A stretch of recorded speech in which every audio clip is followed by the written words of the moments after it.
Buonasera, alle principali notizie. Palermo, prima dello stupro di gruppo al Foro Italico, Asi aveva denunciato altri 2 giovani sempre per violenza sessuale. Ora sono stati rinviati a giudizio. Lunedì la perizia su un audio della giovane. Ma la sanità siciliana, è morta Maria Cristina, la professoressa che denunciò lo scandalo referti in ritardo all'ASP di Trapani. I suoi risultati arrivarono quando il tumore era in uno stadio avanzato. Almeno altre 2 vittime accertate. Palermo, nuovo atto vandalico nel centro Padre Nostro voluto da Don Pino Puglisi allo Zen. Il responsabile dice devono intervenire le istituzioni. A Catania partiranno a gennaio i lavori di riqualificazione a San Cristoforo, nuovi arredi urbani, verde, impianti di illuminazione in via Playa e nel tratto tra via Plebiscito e piazza Caduti del Mare. A Messina la settimana della sicurezza, testata la capacità di risposta del sistema di emergenza in caso di terremoto. Ragusa Ibla, acrobati, clown, giocolieri al Festival Internazionale degli Artisti di Strada. Calcio, rifinitura del Catania in Campania per affrontare al meglio la trasferta di Giuliano. Il tecnico toscano può contare sul recupero di diversi giocatori, prima convocazioni per Rolfini.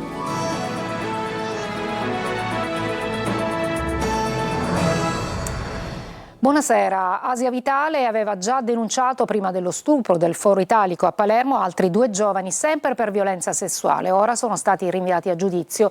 Intanto l'audio in cui la ragazza avrebbe fornito una nuova versione dei fatti avvenuti sarà al vaglio dei periti lunedì. Marco Gullà. Ancora una volta il nome di Asia Vitale viene legato ad abusi e tentativi di stupro. È sempre il Foro Italico, ma non il cantiere abbandonato dove nella notte tra il 6 e il 7 luglio del 2023 Asia Vitale denunciò di essere stata stuprata da 7 ragazzi. Stavolta il punto è diverso. La procura per i minorenni ha chiuso l'inchiesta nei confronti di 2 adolescenti, Samuele e Melo, che all'epoca dei fatti avevano 15 anni e 17. La ragazza, oggi 21enne, infatti, quando aveva parlato dello stupro del 7 luglio aveva raccontato anche un episodio precedente dicendo di essere stata avvicinata dai 2 e poi costretta a subire abusi e sempre nella stessa zona della città. I 2 ragazzi andranno a processo e si tratta del 3° processo per stupro che vede la donna come vittima di abusi, un fatto che si aggiunge alle ultime rivelazioni carpite ad Asia Vitale di nascosto mentre parlava al telefono con il conduttore di un podcast locale. La ragazza avrebbe affermato di essere stata consenziente durante quella sera di luglio, ma ha poi smentito categoricamente di avere fatto quelle rivelazioni al conduttore. Smentite su smentite fino alla denuncia per aver inseguito con un coltello il fidanzato. Ma la sanità siciliana, è morta Maria Cristina, la professoressa che denunciò per prima lo scandalo dei referti in ritardo all'ASP di Trapani. Sentiamo Laura Spanò. Addio alla professoressa di Manzana, Maria Cristina Gallo, 56 anni. Fu lei che denunciò i ritardi negli esami istologici all'ASP di Trapani, che portò alle dimissioni dell'allora commissario Ferdinando Croce. Quando arrivò il referto che la riguardava, ben 8 mesi dopo la biopsia, quegli esami evidenziarono metastasi diffuse. Grazie al suo esposto è scaturita un'inchiesta della Procura di Trapani, ancora pendente. 19 sono gli indagati, 17 i capi di imputazione. L'inchiesta riguarda i ritardi nella refertazione di oltre 3.300 esami istologici che hanno portato a 352 diagnosi di tumore tardive. La professoressa Gallo è diventata suo malgrado simbolo di malasanità. Pochi mesi prima di morire aveva inviato un messaggio al deputato di Forza Italia Giorgio Mulè che fece diventare un caso politico la vicenda. Speriamo, scriveva la prof, tutto questo possa servire a cambiare le cose per i nostri figli e per chi non ha voce. Maria Cristina però non chiedeva vendetta, voleva solo giustizia. I funerali domani alle 10:30 in cattedrale. Sono tanti i messaggi di cordoglio e di condanne che arrivano dalla politica. È una storia che ti fa vergognare di essere italiano, dice Calenda, leader di Azione. Ha combattuto contro l'indifferenza e i ritardi, contro quel rimpallo di responsabilità che uccide più della stessa malattia, scrive Davide Faraone, vicepresidente di Italia Viva. Il deputato del Movimento 5 Stelle, Daniela Morfin, ricorda invece il suo coraggio di denunciare. Nuova incursione a Palermo nella sede dello Zen del centro Padre Nostro. 2 danneggiamenti in 24 ore. Adesso il centro chiede una reazione da parte delle istituzioni. Maglio Viola. Secondo danneggiamento in appena 24 ore per il centro di accoglienza Padre Nostro dello Zen, quartiere di Palermo. Ignoti hanno forzato la porta e danneggiato la struttura dopo essere entrati all'interno. Solo ieri un'altra incursione aveva lasciato dietro di sé diversi danni. Fra ieri e oggi i danni arrecati superano i 2.000 euro, tanto che il presidente Maurizio Artale ha deciso di togliere la porta di servizio e sostituirla con un muro per evitare che gli episodi possano ripetersi con incursioni dall'interno. Ma Artale sottolinea come l'incursione sia anche un segnale forte da parte dei delinquenti che vogliono dire questo è il nostro territorio e dunque manda un messaggio alle istituzioni. Io credo che è arrivato il momento che le istituzioni, lo Stato in tutte le sue declinazioni faccia capire che quello non è il territorio dei malviventi dello Zen, ma è territorio di Stato e in quanto tale va tutelato, a maggior ragione perché la sede del centro di accoglienza Padre Nostro rappresenta un poco, come dire, tutti i cittadini, anche quelli dello Zen, che non condividono con queste persone assolutamente nulla. Artale è abituato a fronteggiare i vandali. Il centro Padre Nostro ha visto numerosi episodi già nella sua sede originale, quella di Brancaccio. L'appello per una reazione da parte delle istituzioni vale per lo Zen, ma vale anche per tutti i quartieri degradati di Palermo. Armi e droga sequestrate alla criminalità. Numerosi sono stati infatti i sequestri portati a termine nelle ultime settimane nel siracusano. Il questore Pellicone dice motivo di grande soddisfazione, ma la criminalità è ben organizzata. Francesco Loi. Kalashnikov, mitragliatrici, munizioni. Nelle ultime settimane nel siracusano i poliziotti hanno fatto diversi sequestri, armi anche da guerra sottratte alla criminalità. Motivo di grande soddisfazione vuol dire che l'impegno sia sotto il profilo della prevenzione ma soprattutto della repressione è un impegno che dà i suoi frutti. Le armi circolano sempre di più, anche tra i giovanissimi. La macchina investigativa comunque non si ferma mai. Abbiamo una criminalità che si ha da fare, una criminalità ben organizzata. È evidente che questa capacità dell'organizzazione di procurarsi e di avere a disposizione armi è qualcosa sulla quale soffermarci e far riflettere soprattutto. Ma oltre alle armi, ad essere sempre più diffusa è la droga. Tra gli ultimi sequestri ci sono questi panetti di cocaina, quasi 6 kg, che sul mercato avrebbero fruttato più di 600.000 euro. C'è una fortissima domanda di stupefacenti e di droga. Tante sono le piazze di spaccio. Oltre all'azione di prevenzione e repressione in senso stretto, occorre un'azione di più ampio raggio, quindi che deve portare avanti la scuola, le famiglie, la Chiesa, insomma, tutti dobbiamo fare rete. L'appello del questore rivolto a tutti è questo: scaricate l'app YouPol, perché facendo segnalazioni con la collaborazione di tutti a vincere è la legalità. A Catania, Polizia Municipale, agenti della squadra mobile insieme in piazza Università, dove sono stati sequestrati 10 motocicli, tra loro anche uno è risultato rubato. Simona Mazzona. All'indomani dell'ingresso di nuovi 100 vigili urbani al comune di Catania si rinforzano i controlli nel centro storico, un posto di blocco operato da Polizia Municipale e Polizia di Stato per tutti quei mezzi a 2 ruote non conformi. Una decina quelli sequestrati, tra i fermati anche un extracomunitario con un ciclomotore risultato rubato che il giovane a suo dire avrebbe regolarmente acquistato. Stiamo facendo un controllo su quelli che sono questi veicoli che molta gente li considera come biciclette a pedalata assistita. In realtà non lo sono, perché la bicicletta a pedalata assistita è quel veicolo che cammina, cioè si mette in movimento con l'ausilio della forza delle gambe.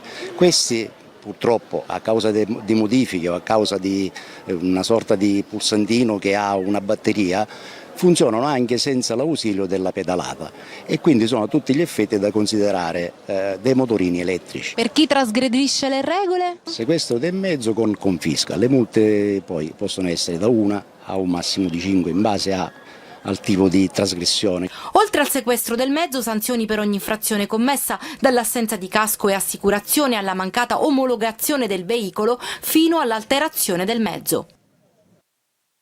Il consorzio Sisifo si è aggiudicato l'affitto del ramo sanitario della Fondazione dell'Opera Diocesana di Assistenza Loda di Catania.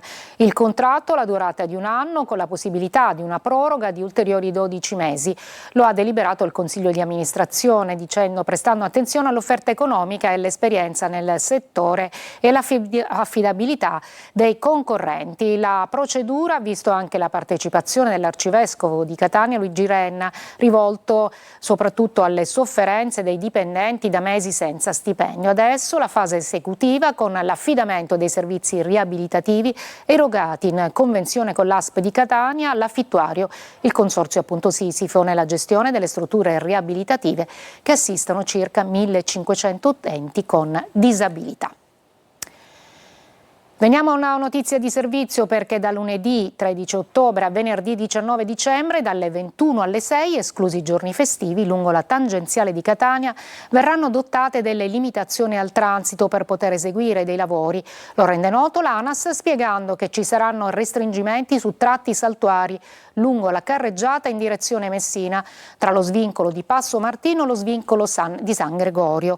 E anche Autostrade Siciliane comunica che per l'esecuzione dei lavori di riqualificazione delle barriere autostradali nello spartitraffico della Messina-Catania dal 13 al 30 di ottobre si procederà alla chiusura della corsia di sorpasso in entrambe le direzioni di marcia nel tratto compreso tra gli svincoli di Giarre e quello di Acireale. Adesso restiamo a Catania perché andiamo al quartiere San Cristoforo. Infatti, grazie a un finanziamento del Governo nazionale, nell'ambito del decreto Caivano, il quartiere appunto verrà riqualificato con un intervento che partirà a gennaio. In particolare l'opera riguarderà la via Playa, la strada che dal cuore della città conduce al mare. Simona Mazzone. Come adesso non fanno niente nulla. Sbuttando nani sembra così a stato. Chi vive qui è ancora incredulo, eppure il progetto esecutivo di rigenerazione urbana del quartiere San Cristoforo esiste. Finanziato dal governo nazionale nell'ambito del decreto Caivano. La gara d'appalto si terrà a novembre, i lavori cominceranno a gennaio. Sarà una boccata d'ossigeno per residenti e commercianti. Diamo un valore a questo bellissimo quartiere, a questo centro storico e soprattutto anche per noi commercianti. Da quanto tempo non si interveniva in questa zona? Ma qua da almeno 30 anni, da quanto ne so io. Ma anche per i molti turisti che affollano in B&B, e sono tanti della zona che alloggiano qui per raggiungere la playa. Siamo solo di passaggio in realtà, però stiamo provando ad andare al mare. I marciapiedi verranno ampliati e realizzate piazzole di sosta e poi nuovi arredi urbani, verde e impianti di illuminazione. Dov'è il marciapiede? Qua, all'angolo dopo, da piazza. Riqualificheranno la zona? Buona, è una cosa buona. Più che altro per i bambini per andare a scuola. Così non si rompono quando camminano. L'intervento interessa l'intero tratto compreso tra via Plebiscito e piazza Caduti del Mare. Qui i residenti hanno raccolto le quote e hanno provveduto da soli in passato a sistemare parte di quella che i catanesi chiamano tornicello. Siamo noi del popolo, del quartiere, ci stiamo impegnando a sistemare la piazza. Quando riguarda che abbiamo speso dei soldi di tasca nostra per sistemare tutto il resto. Che cos'è che realmente non va qui? Non funziona niente, perché forse siamo in un quartiere come San Cristoforo. Veniamo alla politica. Lunedì a Palermo vertice della maggioranza convocato da Schifani con i voti segreti, bloccate decine di variazioni di bilancio, spaccato il centrodestra. Il governatore punta a ricucire e convoca la giunta per appunto lunedì. Maglio Viola. Sarà un vertice di maggioranza convocato dal presidente della regione Renato Schifani per lunedì pomeriggio a Palazzo d'Orléans ad affrontare lo scontro in atto nel centrodestra siciliano. Il vertice ha il sapore della resa dei conti dopo il giovedì nero vissuto ieri a Stalla d'Ercole. Una giornata di scontri, tranelli, vendette trasversali e spaccature. Alla fine, poco dopo le 22, l'Ars ha approvato una finanziaria quater falcidiata. 17 gli articoli bocciati, fra cui il finanziamento al film su Biagio Conte, i contributi all'editoria, i laghetti aziendali per gli agricoltori contro la siccità, i contributi per il rientro in Sud Working dei siciliani che lavorano per aziende del nord. Salva la stabilizzazione dei lavoratori dei consorzi di bonifica, l'IPAB di Paternò, l'esenzione dei canoni irrigui, i fondi per gli scavi archeologici. Ma la maggioranza si è spaccata trasversalmente. In aula Fratelli d'Italia, Autonomisti e Sud Chiama Nord, insieme alle opposizioni, fuori Lega, Forza Italia e DC, rientrati solo per il voto finale. Tenta di spegnere l'incendio scoppiato nella coalizione del presidente dell'Ars Gaetano Galvani Valvagno, che con un lungo post oggi nega di aver litigato con Schifani, al quale rinnova stima e affetto, ma manda frecciate all'assessore Alessandro Dagnino e all'ex meloniano, oggi azzurro, Marco Intravaglia. All'indomani del naufragio della manovra la situazione resta tesa e le accuse di tradimento volano da una parte all'altra del centrodestra. Davanti ci sono 3 giorni per stemperare gli animi in vista del vertice di maggioranza di lunedì. Una breve pausa, poi a Messina per la settimana della sicurezza.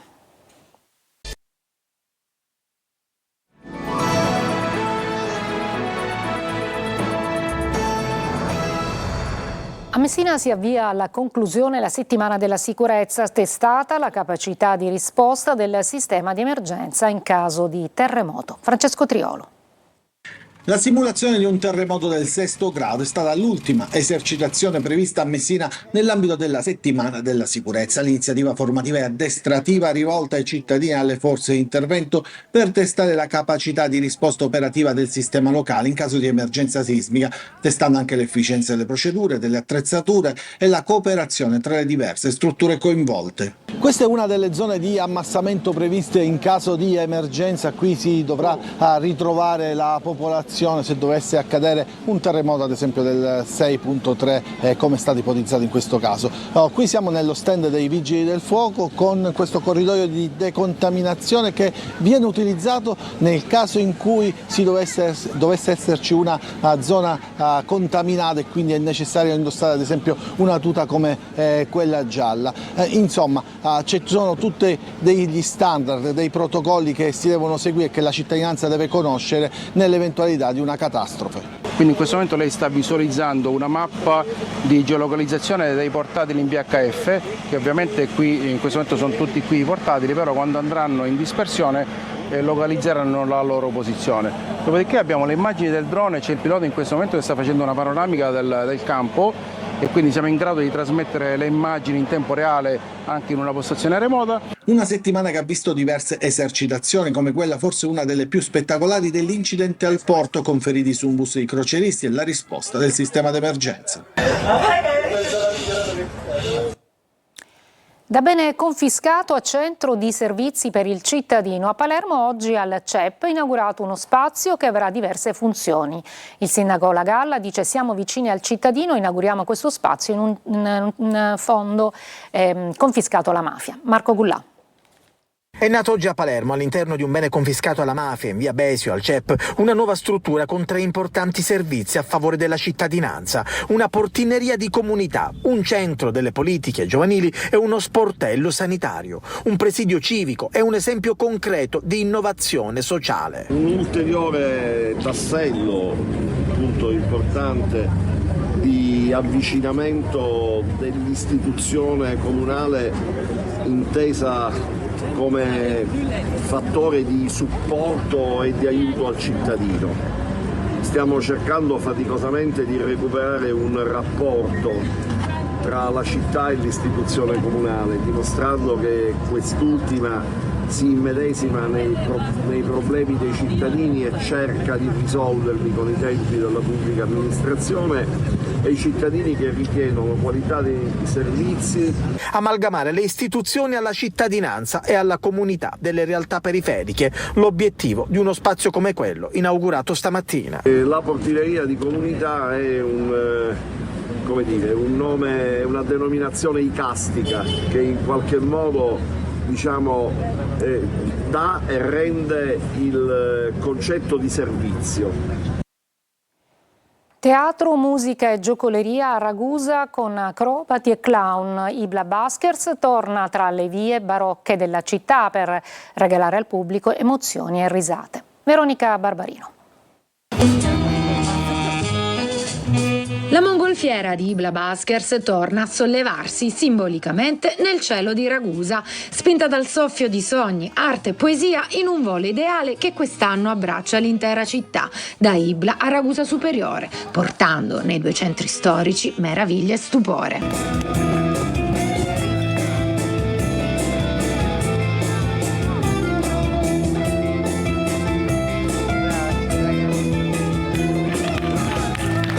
La La 30ª edizione del Festival internazionale degli artisti di strada ha infatti preso il via in piazza Pola a Ragusa Ibla, riaccendendola di meraviglia. Acrobati, clown e suoni antichi hanno riportato il pubblico dove tutto ebbe inizio.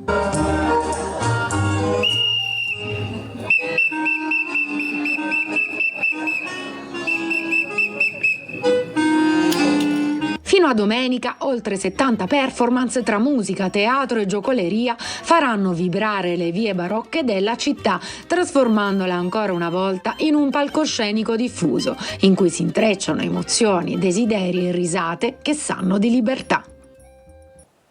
Ci fermiamo, breve pausa, il calcio, il Catania, ultime rifiniture in vista dell'incontro con il Giuliano.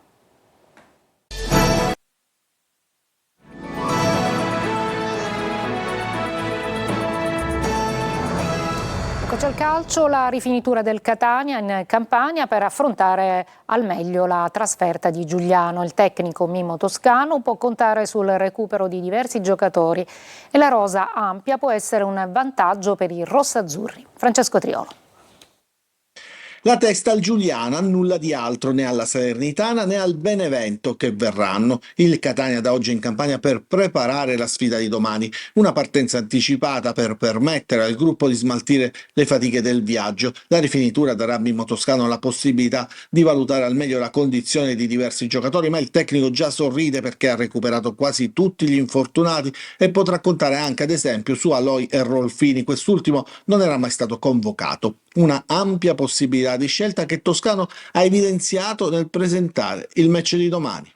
Noi abbiamo dimostrato che quando siamo stati forti in panchina abbiamo vinto le partite, che vuol dire che tutti sono coinvolti, che tutti vogliono determinare, che in partite che magari devi alzare il livello e continuare a tenere alto il livello della partita l'hanno fatto. Le partite si vincono là, con i 16 calciatori, e oggi questa squadra sta dimostrando che c'è da quel punto di vista. Poi ci sono strategie che difendi a 4, come domenica in certe situazioni abbiamo difeso a 4, poi a 5 con un blocco basso, che difendi a 3, se ti puoi rischiare qualcosa in avanti, dipende tanto dall'approccio, dall'atteggiamento e quanto voglia ci mette per vincere la partita. Il tecnico ha anche sottolineato come alcuni giocatori possono garantire anche più opzioni tattiche. Lunetta ad esempio può ricoprire diverse zone del campo e giocare anche da punta centrale. La difesa può essere a 3, a 4, a 5, in base alle situazioni. Il recupero degli infortunati garantisce maggiori opzioni. È tutto, grazie per l'ascolto e buona serata.